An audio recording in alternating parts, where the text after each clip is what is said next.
హనుమాన్ జయంతి పండుగలు వచ్చినాయి.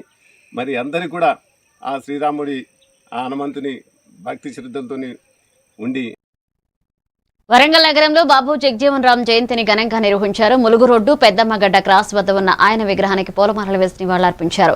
ఈ కార్యక్రమంలో ఆదివాసీ జాగృతి రాష్ట్ర అధ్యక్షులు, జిల్లా బాధ్యులు, దళిత సంఘాల నాయకులు పాల్గొన్నారు. ఈ సందర్భంగా నాయకులు మాట్లాడుతూ సామాజిక న్యాయం, కుల నిర్మూలన కోసం జీవితాంతం పోరాడిన గొప్ప నేత బాబు జగజీవన్ రామ్ అన్నారు. ఆయన సేవలను దళిత బహుజన సమాజం ఎప్పటికీ మర్చిపోకూడదన్నారు. ఈ కార్యక్రమంలో పలువురు నాయకులు, కార్యకర్తలు పాల్గొన్నారు.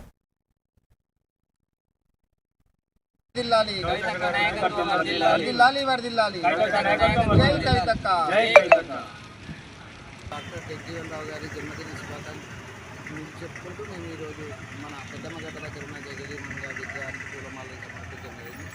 తెలంగాణ జాగృతి పక్షాన మేమందరం నుంచి ఈరోజు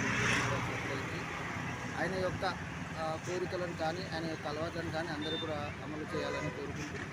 కాబట్టి సమస్య పరిష్కారం కాలేదు కాబట్టి ఇంకా హక్కుల కోసం పోరాడుతున్నటువంటి సందర్భాలు, సంఘాలు, మరి ఉద్యమ నాయకులు కూడా ఉద్యమించినటువంటి పరిస్థితి మనకు కనపడతా ఉన్నది. అలాగనే దేశవ్యాప్తంగా తీసుకుంటే ఆ కాలంలో మరి కులాల ఆధారం మీదనే రాజ్యాంగాన్ని రిజర్వేషన్ కూడా కల్పినటువంటి చరిత్ర ఉన్నది. ఇలా మతాల పేరు మీద రిజర్వేషన్ రాలేదు. మతాలు వేరు, కులాలు వేరు.